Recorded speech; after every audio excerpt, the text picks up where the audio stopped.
Dear Patriots, before the news starts, please subscribe to our patriotic channel by clicking the subscribe button. Give us a thumbs up to this video. Don't forget to leave your opinion below in the comments section. Share the news on Facebook and Twitter so your friends see it. Thank you. Meryl Streep implies without evidence that President Trump is sexually assaulting Melania. In an interview with the New York Times, Meryl Streep was asked to state her opinion on Harvey Weinstein and the #MeToo movement. However, instead of talking about herself, she decided to divert to Melania and Ivanka Trump, implying that they are being victimized in some way by Donald Trump. "I've got to shift conversation to the news these days, sexual harassment. One thing that struck me after the Harvey Weinstein accusations broke was people were saying, 'What is Meryl going to say?' They were waiting for you," asked the New York Times. "I know. I found out about this on a Friday and went home deep into my own life. And then somebody told me that on Morning Joe they were screaming that I haven't responded yet. You make movies. You think you know everything about everybody. So much gossip. You don't know anything. People are so inscrutable on a certain level. And it's a shock. Some of my favorite people have been brought down by this," said Streep, avoiding the question. "What do you make of the fact, though, that people are waiting for you to speak?" asked the interviewer. "I don't want to hear about the silence of me. I want to hear about the silence of Melania Trump. I want to hear from her. She has so much that's valuable to say. And so does Ivanka. I want her to speak now," said Streep out of nowhere. "What is wrong with her?"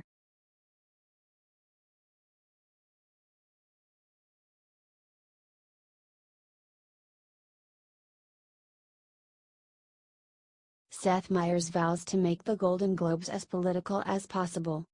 "Are you sick of everyone on television doing nothing but hating on Trump and conservatives?" Seth Meyers is hosting this year's Golden Globes, and he promises that it will continue to be political. However, he claims that he will be talking more about the sex scandals in Hollywood than on the White House.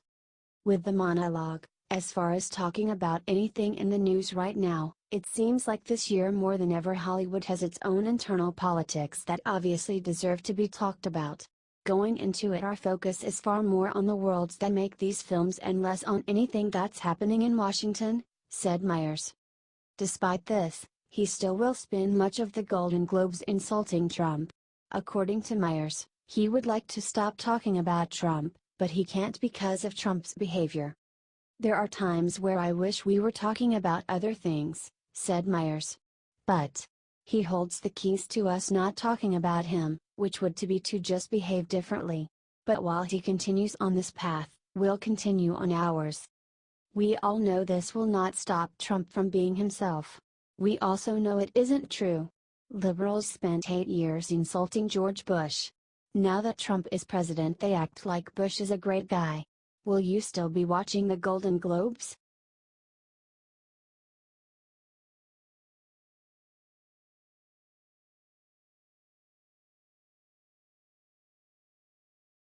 Piers Morgan gets an intense confrontation with Caitlyn Jenner on live television over genitals. Piers Morgan pissed off transgender hero Caitlyn Jenner with a comment about how she used to have a penis. "How does your physique compare now to what it was like then? Obviously certain areas we might," asked Morgan while holding a mini figurine of Jenner from the 1970s. Apparently even mentioning Jenner's past was too much. "Well, I was 6 feet 2 inches. See, you made a comment there, and that's why you would get in trouble. Okay? You just said oh certain areas, okay?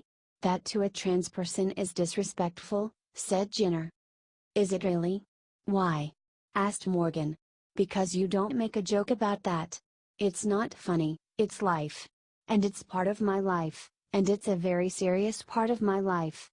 I take that very seriously, and so out of respect for myself and the community, it's not something that you joke about. As I said before, this is serious stuff. People die over these issues. It's not a joke," said Jenner. "It is pretty funny though." Morgan also asked if Jenner considered herself to be entirely a woman. "Well, pretty much biologically I am. My journey to womanhood is different. It took me a long time to get here. Caitlyn has always been around in my life, but she always lived inside," said Jenner. "I think you represent a lot of people out there who don't understand this issue and exactly what it is. It is a terribly complicated issue. I didn't even understand it for many, many years," said Jenner.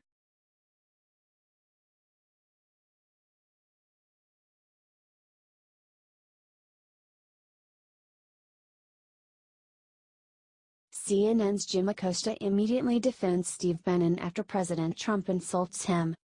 Ever since Steve Bannon got involved with the Trump administration, CNN's Jim Acosta and the rest of the mainstream media have been calling him a white supremacist. However, after President Trump made a statement against him, CNN's Jim Acosta immediately defended him. Apparently Trump yelling at you gets rid of your white supremacy. In a new book, Bannon is quoted by saying that the Trump campaign meeting with a Russian lawyer was treasonous. "You know, the White House is going after Steve Bannon and saying all sorts of things. But keep in mind that what Steve Bannon is saying here really is not being called not credible or not factually accurate. Remember, Steve Bannon is offering his opinion here. That is not being called inaccurate at this point, it's just the president saying that Steve Bannon has lost his mind," claimed Acosta. MSNBC's Chuck Todd also had this to say about Bannon. "By the way, buried in here is Steve Bannon for president. It isn't like Bannon muses about it. I remember people laughing in 1991 when people floated Pat Buchanan. Nobody quite believed it. Anything is possible," said Todd. "Steve Bannon has nothing to do with me or my presidency. When he was fired, he not only lost his job, he lost his mind.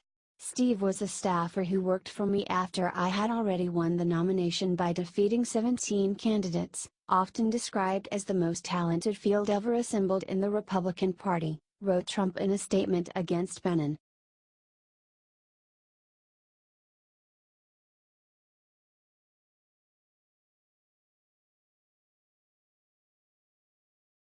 Franklin Graham has scathing diss for CNN host who lit up a marijuana bong on live TV. Last year for New Year's Eve coverage, liberal CNN head host Don Lemon do shots and get drunk on television, which prompted him to make strange and inappropriate revelations about his love life on air. Instead of firing Lemon and the producers who allowed his catastrophe to happen, CNN brought him back and he ended up doing shots on TV again. CNN even decided to up the stakes by having reporter Randy Kay get on a bus full of pot smokers and help light up a partier's marijuana bong on live TV. Many were outraged that CNN would allow something like this to appear on air, in any context outside of mature audiences only fiction. Pastor Franklin Graham tackled CNN's moral failure in a sharply worded response on his Facebook page. He wrote about CNN's provocative stunt. "I wish this were #fake news, but CNN seems to now be promoting drug use. Their New Year's Eve coverage of pot use in Colorado was disgraceful. Their reporter, Randy Kay, excitedly, and shamelessly, held a joint, lit a bong, oohed over a special gas mask used by stoners, and laughed about not knowing where she was. All while wearing marijuana leaf earrings.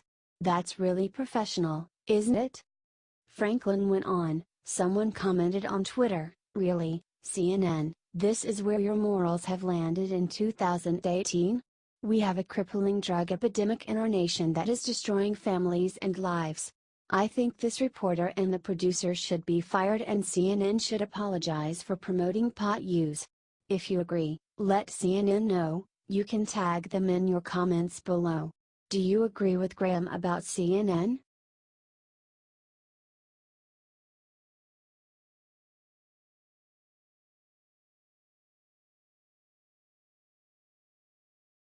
Joy Behar just said Trump needs to be hospitalized and is going to kill all of us.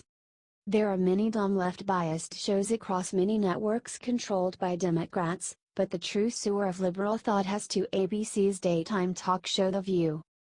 In a recent episode, left-wing host Joy Behar declared that the sitting president of the United States is going to kill Americans. The hosts decided to talk about North Korea, and Joy said, "Trump needs medicated and hospitalized at this point or he is going to just kill all of us.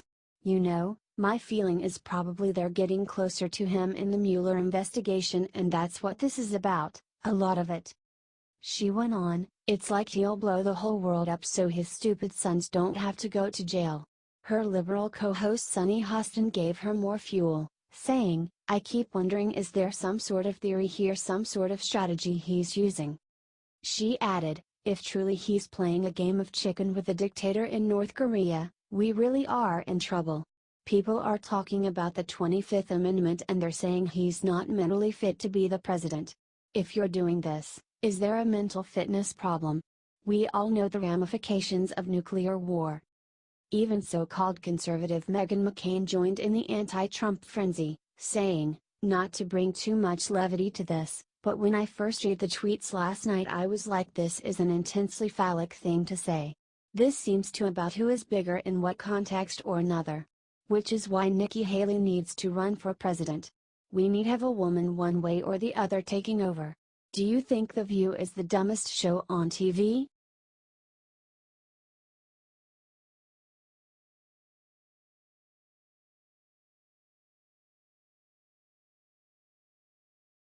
Joy Behar shares her plan to get Trump medicated and hospitalized. The ladies on The View had a panic attack over President Trump's tweet defending America from North Korea's nuclear threat. Trump needs medicated and hospitalized at this point or he is going to just kill all of us, claimed Behar. You know, my feeling is probably they're getting closer to him in the Mueller investigation, and that's what this is about, a lot of it. It's like he'll blow the whole world up so his stupid sons don't have to go to jail, she said. I keep wondering, is there some sort of theory here, some sort of strategy he's using? If truly he's playing a game of chicken with a dictator in North Korea, we really are in trouble. People are talking about the 25th Amendment and they're saying he's not mentally fit to be the president. If you're doing this, is there a mental fitness problem? We all know the ramifications of nuclear war, responded Sunny Hostin. Meghan McCain felt that Trump's tweet was phallic. We may have those checks and balances here. He dealing with a mentally unstable opponent who doesn't have those checks and balances as far as I can see. So why play this provocative game back and forth with someone who is almost as crazy as Trump or maybe more, said Behar. Yup, she just said Kim Jong-un is almost as crazy as Trump.